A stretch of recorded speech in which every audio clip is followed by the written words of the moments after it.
July 1884, a sweltering afternoon in the French port of Rouen. You're looking at a cluster of enormous wooden crates, just sitting there, waiting to be hauled on to a cargo steamer called the Isère. And inside these massive wooden boxes, it's the disassembled body of a literal copper colossus. We're talking exactly 350 individual pieces.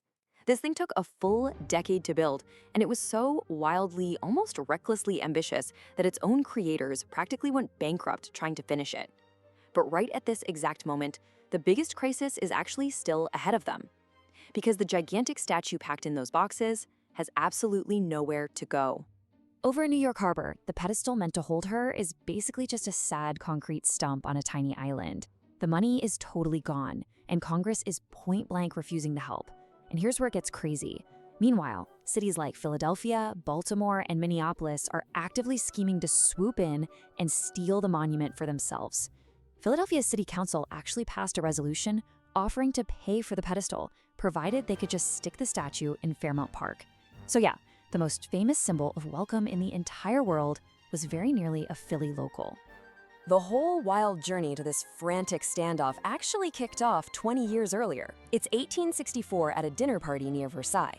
A guy named Edouard de la Boulaye just sort of floats this idea of a monumental gift to America to celebrate their shared ideals.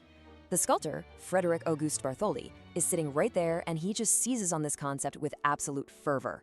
Fast forward to 1871, he's scouting Bedloe's Island in New York, deciding it is the one and only possible site. And by 1884, he somehow managed to fully assemble a 151-foot statue right in the middle of a Paris courtyard, just towering over the local rooftops. But beneath that thin copper skin is an absolute engineering marvel. See, Bartholdi enlisted Alexandre Gustave Eiffel, and yes, I mean that Eiffel, to design a revolutionary internal iron skeleton to hold the copper up against those brutal Atlantic gales. It uses this central iron pylon with a flexible armature. And what this actually means is that the Statue of Liberty is essentially a curtain wall skyscraper. The outer skin bears zero weight. It's totally supported from the inside.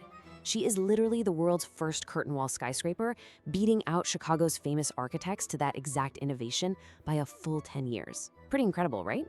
But the financial reality behind all this brilliant engineering? It was a tale of two completely different countries. The juxtaposition here is just wild. Over in France, the funding was purely grassroots. We're talking school children emptying their pockets for centimes, towns throwing benefit concerts. They even hosted a massive 200-guest banquet inside the statue's unfinished knee. I mean, they were all in. But the American side? Utter apathy. You had Governor Grover Cleveland vetoing state funds, Congress killing federal measures, and the ultra-wealthy New Yorkers? Well, they'd happily attend lavish dinners to talk about it, but they certainly weren't writing any checks. So by early 1885, the American Pedestal Fund was just completely stalled out at around $150,000. Construction crews out on Bedloe's Island were literally sitting around doing nothing. The millionaires wouldn't pay, the politicians wouldn't pay, and the whole project was basically dead in the water. Enter Joseph Pulitzer.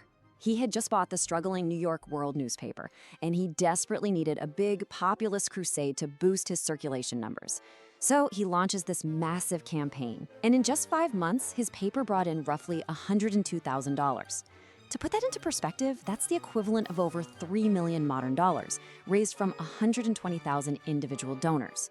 But here is the absolutely crucial part. It's who those donors actually were.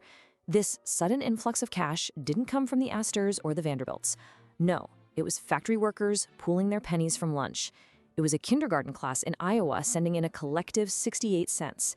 The whole thing was almost entirely funded in tiny amounts, mostly under a single dollar. So how exactly did he pull this off? Pulitzer used this brilliant, totally blistering editorial strategy. He wrote that the statue was being, quote, treated with cold neglect, and that the rich will not be ashamed of it.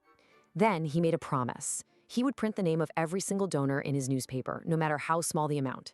And man, did it work. He publicly shamed the politicians and the societal elites, and everyday people stepped right up to claim the statue for themselves. With the cash finally in hand, construction on the island just took off at breakneck speed. By April 1886, the pedestal is done. The French engineer Charles Gounod painstakingly bolts all 350 of those copper sections onto Eiffel's iron frame. And on October 28, 1886, President Grover Cleveland, yep, the exact same guy who vetoed the state funding back when he was governor, officially dedicates the statue. Bartholdi drops the French tricolor flag from her face, cannons are firing everywhere, and confetti rains down in what reporters actually called the world's very first ticker tape parade. But hold on, because here is something they almost never teach you in history class. That massive dedication ceremony, it was strictly a men-only affair. So as the men were out there celebrating on the island, a group of suffragists actually chartered a boat and circled the monument in protest. They were out there shouting through megaphones, pointing out this incredibly glaring hypocrisy. Think about it. Liberty herself is represented as this giant, powerful woman, right? Yet the actual living women of America were legally barred from voting. And when you look at the final financial tally, it reveals a pretty stunning truth. The statue itself cost France about 12 million modern dollars, and the American pedestal cost $270,000. But the amount of government funding from either side? Zero. Not one single cent. This entire monumental achievement was completely crowdfunded by the public, literally decades before the word crowdfunding was even invented. Today, of course, the statue is universally known as the Mother of Exiles. If you go to the pedestal, there's a bronze plaque featuring Emma Lazarus's famous sonnet. You know the one. Give me your tired, your poor, your huddled masses yearning to breathe free. That single poem is what entirely defines the statue's meaning to the world today. But guess what? That poem was an absolute afterthought. It was hastily scribbled down in 1883 merely for an art auction, just to help scrape together a few extra bucks for that struggling pedestal fund we talked about. And then it was just ignored. For 20 straight years, nobody cared about those words.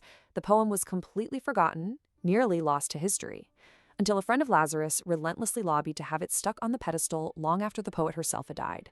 It really makes you realize this entire monument, the giant Colossus that almost went to Philadelphia, the concrete pedestal that almost wasn't built, and the defining poem that almost nobody remembered, it's all just a precarious collection of near misses.